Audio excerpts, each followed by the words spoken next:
You find me in the park, or as they call it, the locals refer to it as the wreck. Right opposite BT Openreach, the telephone exchange. On this channel I've been through the history of the telephone in Coggeshall, and over the last decade telecoms have undergone a radical change. The analog system that runs by copper wires,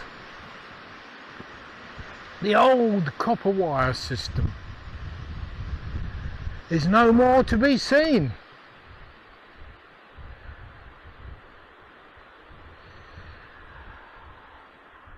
Just yesterday I had an engineer come round and change me over to full fibre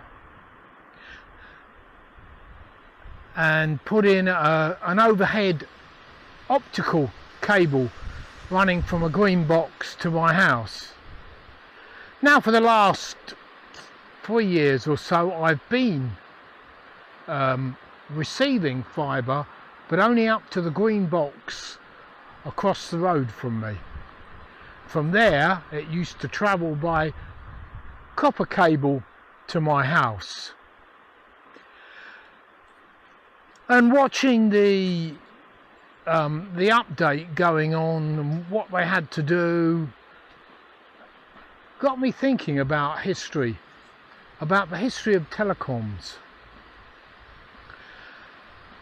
Fibre optics is all about transmitting your communication by light down a glass fibre cable.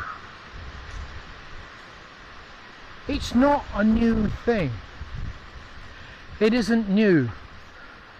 Optical fibres have been around for years. I can remember as a kid seeing lamps, and you can still get them, that had lots of little optical fibres poking out of them. But using them for communication is a whole different ball game. But the use of light to communicate is something that really got me thinking. If you remember the old Navy ships, well, it's still used today. They use a form of spotlight with shutters on it to communicate to other ships without using the radio, using Morse code. And the same principle is behind all these wonderful inventions that we have today. That dots and dashes, we're still using it. It's not Morse, it's binary.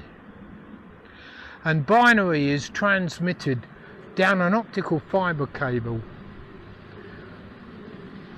to a receiver, and it's all on off flashes, but at different frequencies. It is a fascinating technology. What it means for me is the changeover. I've actually upgraded the speed of my broadband, and everything is transmitted from my house by light, and right at the other end converted into electrical impulses. It's amazing. An amazing technology.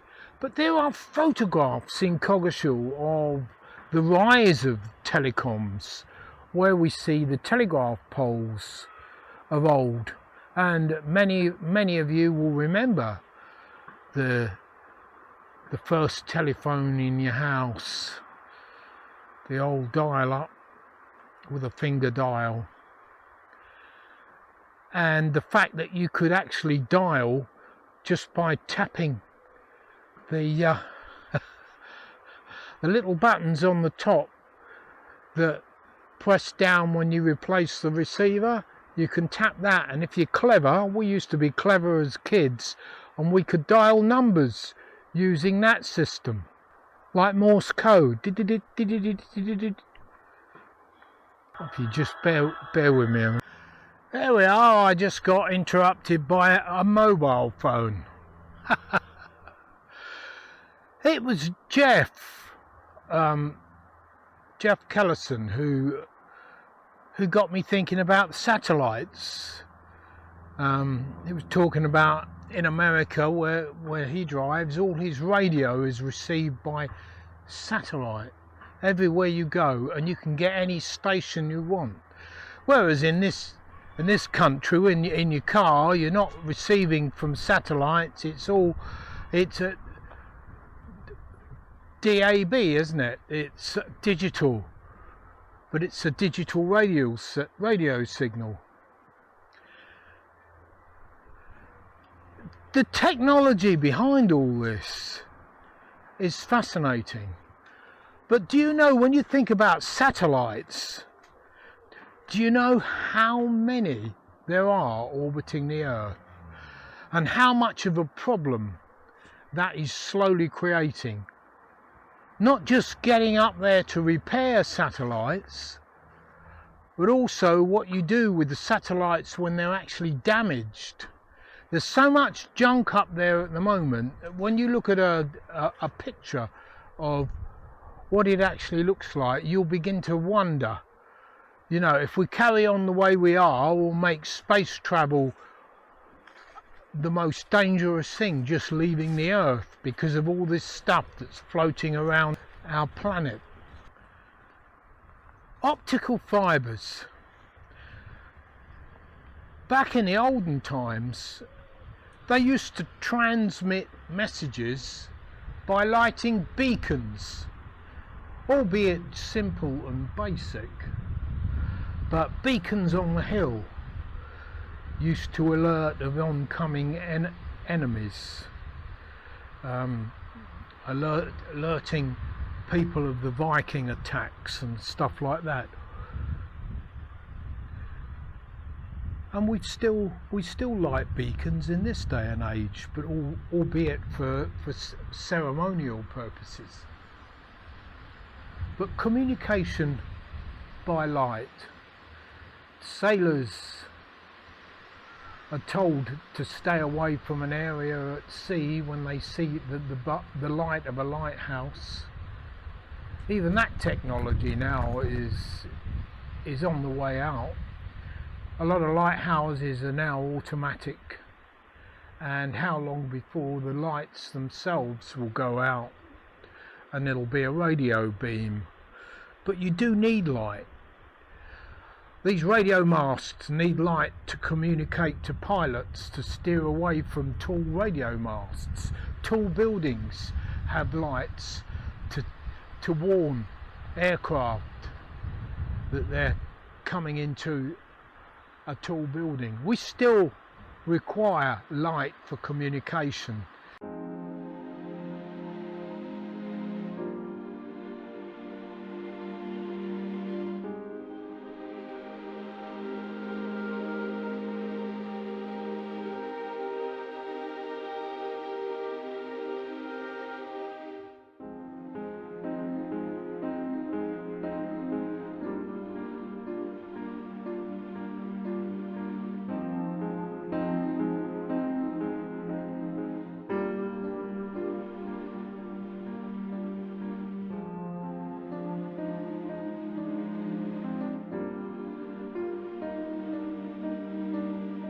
Well, that's it for this video.